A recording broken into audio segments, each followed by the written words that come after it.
رسالت نعرہ رسالت قل ایمان علی حیدری عظمت بی بی پاک فاطمہ زہرا سلام اللہ بلند تر صلوات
اور یہ دین وہ دین ہے جو دنیا کے تمام ادیان پر غالب ہے، چاہے مشرکین کو ناگوار ہو۔ تو دو تین بات بڑی صریح طور پر ہے کہ یہ دین دین الہی ہے، دین حق۔ تو پہلی چیز تو ہمیں یہ سوچ لینا چاہیے کہ ہم جس دین کے اوپر ہیں وہ دین انسانوں کا بنایا ہوا نہیں ہے، اللہ کا بنایا ہوا۔ اور پھر وہ دین وہ ہے کہ وہ چیلنج کر رہا ہے کہ زمانہ آئے گا، بہت سے دین آئیں گے، بہت سے آبجیکشنز ہوں گے، تو بہت طرح کا کنفیوژن ہوگا. اس نے یہ بھی کہا، چیلنج کر دیا کہ دین حق ہے، رسول آیا، سچا رسول سچا دین لے کے آیا ہے، اور یہ دین وہ دین ہے جو دنیا کے تمام ادیان پر غالب آئے گا. تو the day will come کہ یہ جو ہمارا دین ہے وہ دنیا کے تمام ادیان پر غالب آئے گا. اور اب امت مسلمہ آج جو مایوسی کی شکار ہو گئی ہے کہ بھائی لوگ یہی کہتے ہیں کہ بھائی واٹس رانگ، کیا ہوا، دین تو بہت اچھا ہے، قرآن بھی ہے، لیکن اگر آپ فرزندان توحید کی حالت دیکھیں تو بڑی خراب ہو رہی ہے کہ آل اوور دا ورلڈ جو سچویشن ہے وہ آپ کے پیش نظر. میں نے آپ کے سامنے کل عرض کیا تھا کہ دو نظریہ، ایک تو وہ ہے کہ جو یہ کہتا ہے کہ میں مادہ پرست دنیا کی، یہ دنیا ہی سب کچھ ہے، اور ایک وہ ہے جو کہتا ہے کہ کوئی خدا ہے، کوئی دین ہے. اور اس کو سمجھنے کے لیے جیسے پہلے ہی دن اس نے یہ کہا تھا کہ میں بہکاؤں گا، اور اللہ نے کہا تھا کہ جو میرے مخلص بندے ہیں وہ تیرے بہکانے میں نہیں آئے. تو پہلا بہکاوا تو یہ ہے کہ مزاج ابلیس کیا ہے، اس کا مشن کیا ہے، حکم پروردگار کیا ہے. ان دونوں میں کنفلکٹ روز ازل سے چلی آئی، اور اس کا جو سینٹرل پوائنٹ ہے وہ انسان ہے کہ ایک طرف شیطانی طاقت ہے، دوسری طرف الہی طاقت ہے دین کی صورت میں. اور اللہ نے جب انسان کو خلق کیا تو وہ یہ جانتا تھا کہ یہ پرابلم آنے والی ہے.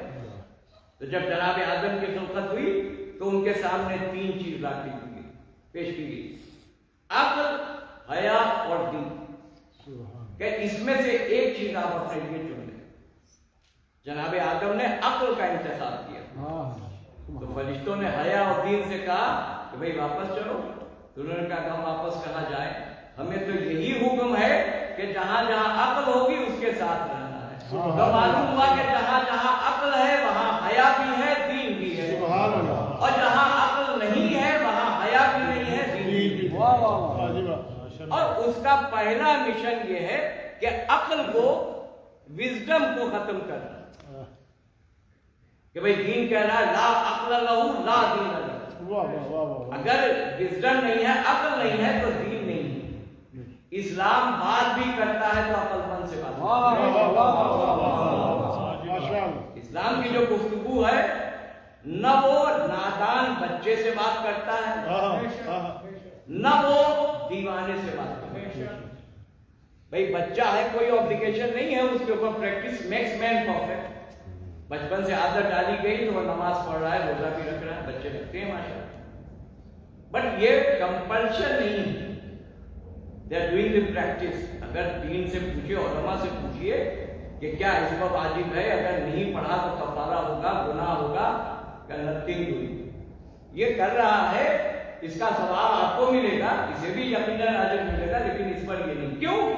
اس لیے کہ ابھی یہ بالغ نہیں، اس کی عقل ابھی پختہ نہیں. تو اس لیے ہمارا رول اس کے اوپر I cannot force. دوسری چیز ہے کہ خدا نہ خواستہ کسی کا یہ تھوڑا گڑبڑ ہو گیا، بھئی ہوتا ہے، ڈپریشن کی وجہ سے بہت سی وجہ ہوتی. تو اب علماء سے پوچھیے کہ جتنا دن وہ بیمار تھا اس کی قضا ہوگی، یا پھر اس کی عقل ہی سالم نہیں، وہ تو اکثر گفتگو کر رہا تھا، یہ بات مینٹلی ویک، تو اس بیچ میں نہیں. تو معلوم ہوا کہ اسلام بچوں سے بات کرتا ہے، نہ دیوانے سے بات کرتا ہے، اسلام صاحب عقل سے بات کرتا ہے. اور پہلے ہی دن جو اس کا مشن چلا، مسچیویس مشن، تو اس میں ایک مشن یہ تھا کہ جنت سے نکالو. ظاہر ترک اولا ہوا، وہ بھی ایک ذریعہ تھا، اس کی مشیت.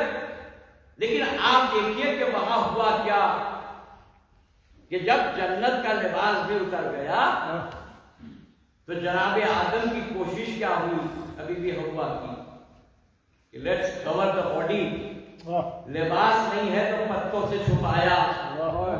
معلوم ہوا کہ ابلیس کا مزاج یہ ہے کہ وہ انسان کو برہنہ دیکھنا چاہتا ہے، اور آدمی کا مزاج یہ ہے کہ وہ اپنے کو لباس کے ساتھ دیکھنا چاہتا ہے.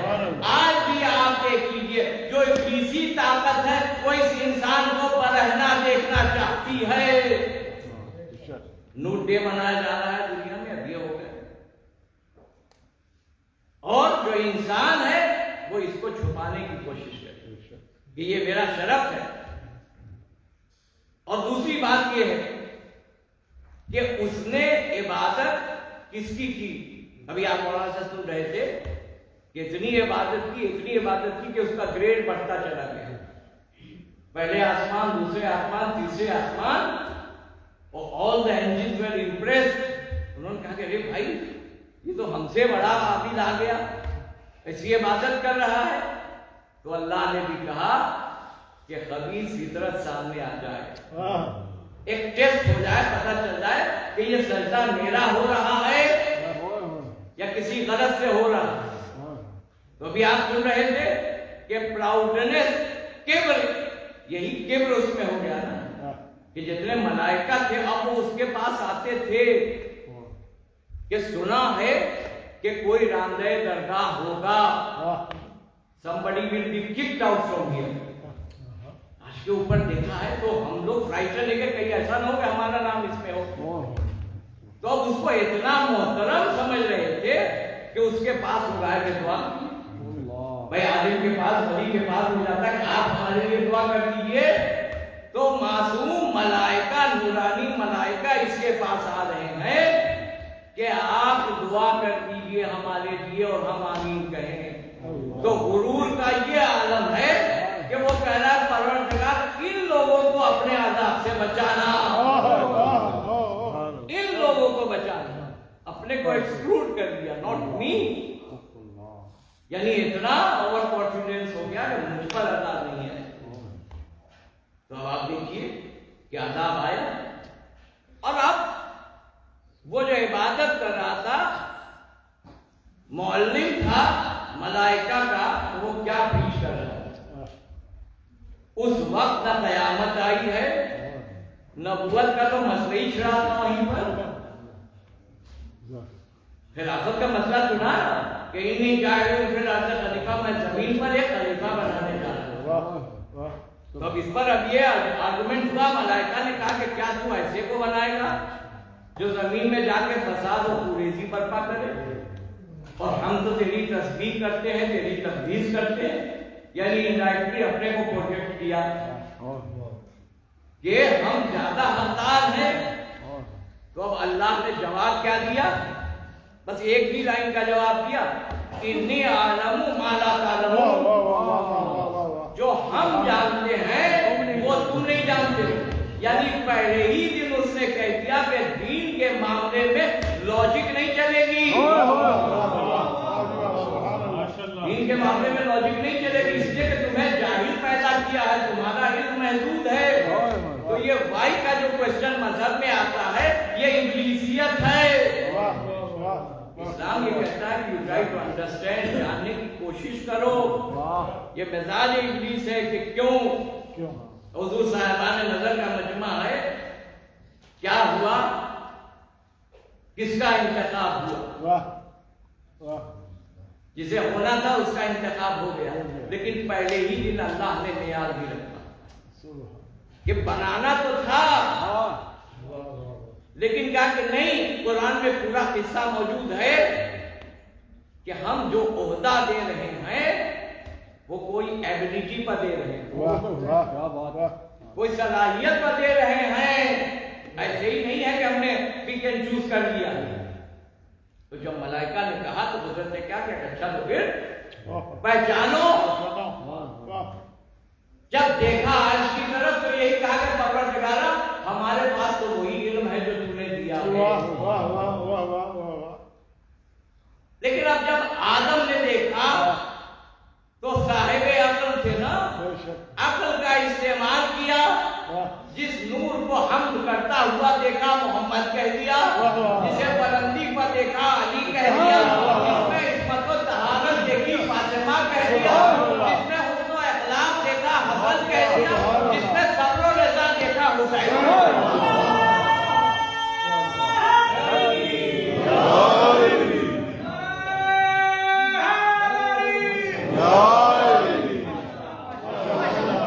ایک ایگزامینیشن میں پاس ہو گئے. جب پاس ہو گئے تو کہا کہ یہ خلافت ہوگی. سبحان اللہ. اب حضور آج جو دنیا کہتی ہے ہمارے مولا کے سلسلے میں کہ ایک ہے اور چار ہے اور یہ ہے وہ ہے، ہم تو یہی کہتے ہیں کہ فرسٹ ڈے آپ دیکھ لیجیے. واہ واہ واہ واہ. اللہ کا معیار یہ ہے سبحان اللہ کہ وہ بنے گا کہ جس کے پاس علم ہوگا. جس کے پاس علم ہوگا اسی کو منصب ملے گا. اب اسی معیار پر دیکھ لو کہ لولا علی کہتا کون نظر آ رہا ہے، سلونی کا دعویٰ کون کر رہا ہے.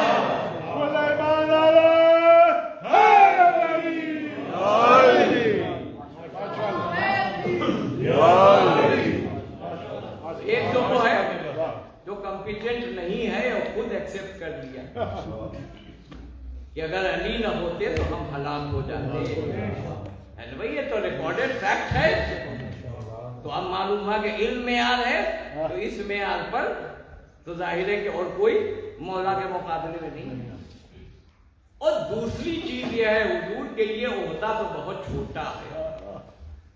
یہ عہدہ بہت چھوٹا ہے.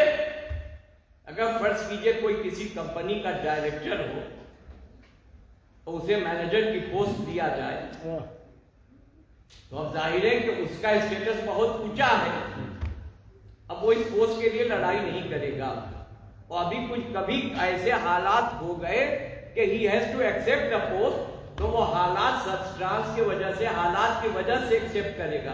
اس کی چوائس یہ نہیں ہوگی اس لیے کہ وہ تو بہت بلند ہے.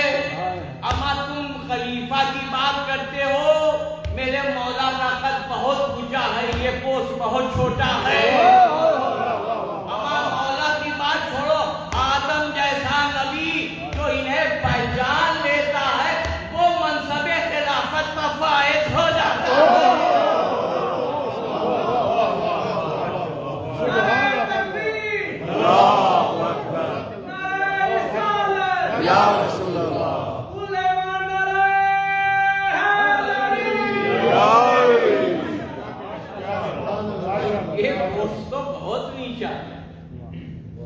میرا مولا تو بہت اونچا ہے. اور اسی چیز کو ایک یہودی نے محسوس کر لیا کہ جب ظاہری خلافت آئی، میں نے کہا نا کہ اگر ایکسپٹ بھی کرے گا تو مجبوری کے تحت کرے گا. علی کو خلافت کی ضرورت نہیں تھی، خلافت کو علی کی ضرورت تھی. تو جب مولا چلے تو وہ یہودی بڈھا وہ دیکھ رہا تھا، دوسروں کو بھی جاتے ہوئے دیکھا تھا اس نے، اور آج مولا کو بھی دیکھ رہا ہے کہ وہ سادگی کا انداز ہے کہ جس کا کوئی جواب نہیں ہے. نہ کوئی ہٹو ہے نہ کوئی بڑھو ہے. بھئی ہٹو تو بڑھو وہ کر سکتا ہے کہ جس کو بیونڈ امیجنیشن کچھ دے دیا جائے، جس کے پاس تینوں دنیا پوری کائنات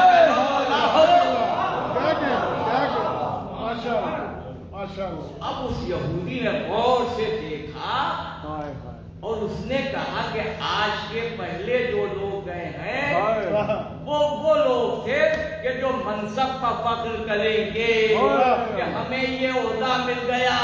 آج جانے والا وہ ہے کہ جس پر منصب فخر کرے گا. کہ آج منصب فخر کرے گا کہ علی نے مجھے قبول کر دیا. مجھے یہ دیکھیے کہ خطبہ شخصیہ میں جس کے اوپر آج مولانا طاہر القادری جیسا آدمی کہہ رہا ہے کہ نہیں یہ علی کا کلام نہیں ہے اور یہ ایڈ کیا گیا ہے.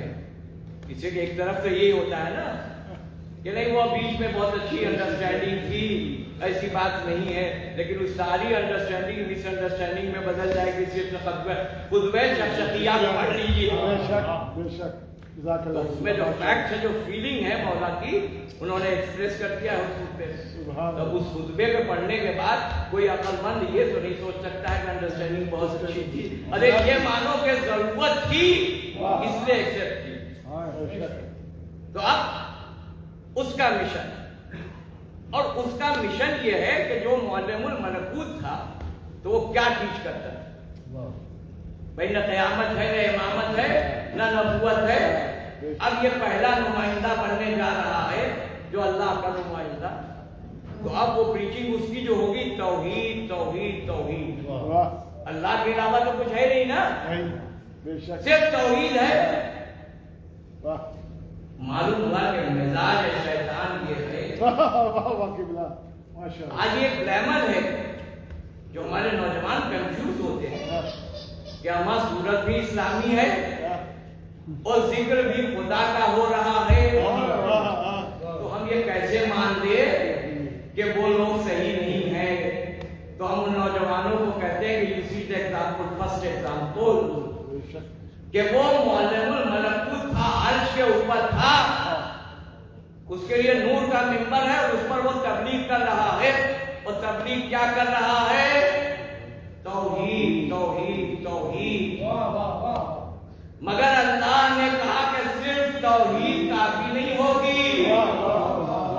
کون اللہ والا ہے، کون شیطان والا ہے، اس کا معیار یہ ہوگا کہ جس کے آگے میں سجدہ کرنے کا حکم دوں، یعنی سجدہ تعظیمی ہو.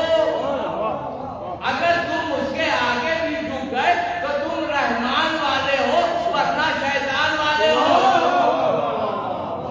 اب آج جو مسجدوں سے اللہ اللہ ہو رہا ہے، اس گلیمر کا ایگزامینیشن یہ ہے کہ یہ دیکھ لو کہ اللہ کے ساتھ ساتھ رسول اللہ کا بھی نام لیا جا رہا ہے یا نہیں. اگر یہ نام لیا جا رہا ہے تو اس کا مطلب کہ یہ اللہ والے. اس لیے کہ تبلیغ میں یہی تو کہا جاتا ہے کہ بس نماز کی بات کی جائے گی اور کچھ نہ کیا جائے گا. ہمارے ایک دوست بہت قریبی چند سال پہلے آئے، کہیں کہ آپ تو اچھا بول لیتے ہیں تو آپ ہمارے ساتھ چلیے ایک مرتبہ. تو ہم نے کہا ٹھیک ہے کوئی بات نہیں، چلیں گے آپ کے ساتھ. وہ کہیں گے آپ کو گاڑی سے لے چلیں گے اور پھر لے کے آ جائیں گے، تھوڑا سا آپ بھی بول دیجیے. لیکن انہوں نے کہا کہ بھائی مجلس پڑھنا شروع مت کر دیجیے. تو بھائی ٹھیک ہے مجلس نہیں پڑھیں گے تو کیا پڑھیں گے؟ تو کہیں بھائی نماز، بس نماز، اللہ اللہ اللہ کے علاوہ تو کچھ ہے ہی نہیں، بس اللہ اللہ. تو ہم نے کہا بھائی ٹھیک ہے نماز ہی کی بات ہے.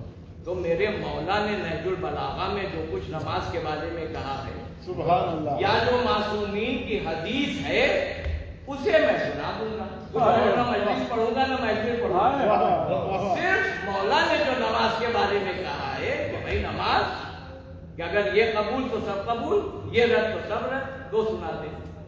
تو ذرا چپ رہے. وہ کہا کہ اچھا امیر جماعت سے پوچھ کے آپ کو بتاؤ. خدا کی قسم آج تک پوچھتے رہے نہ بولایا. اس لیے کہ وہ بھی جانتے تھے کہ اگر نماز کو بھی کسی نے نکالا ہے تو مسجد سے بھاگنے والوں نے نہیں نکالا ہے.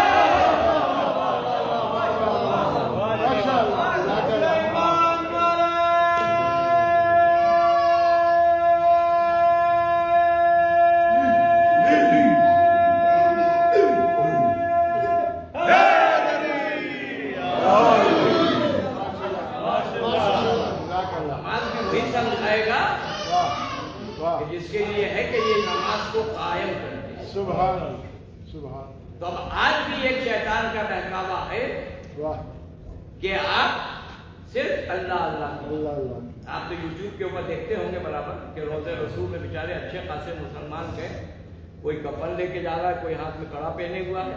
اور پہلے تو ان کا لٹریچر چلتا تھا، لٹریچر بند ہو گیا. ان کے جو ہے معلمین وہاں پر اور سادے سادہ مسلمان بیچارے آتے ہیں انڈیا پاکستان سے، بیچارے یہ کیا لیے ہوئے کہ بھائی کفن ہے تو کیا کرو گے؟ کہیں یہ مس کریں گے، کہیں یہ مس کرنا گناہ ہے. کبھی بیچارے سلام دے رہے یا نبی سلام علیکہ، کہا کہ یہ سب کہاں کسی نے پڑھائی نہیں، اس طرح سے پڑھنا یہ بدعت ہے. تو یہ طریقہ گمراہ کرنے. اور افسوس آتا ہے خدا کی قسم ایسے لوگوں پر کہ پیسہ جمع کیا، فاتحہ بھی ہوتا تھا، نظر بھی ہوتا تھا، سب کچھ ہوتا تھا، اب وہ حج کے لیے گئے. اب جو پلٹ کے آئے تو اب دوسرے سال بار وفات آئی تو سارے لوگ منتظر ہیں کہ اب تو حاجی صاحب آئے ہیں تو اس سال جو بار وفات کا میلاد ہوگا وہ زبردست ہوگا.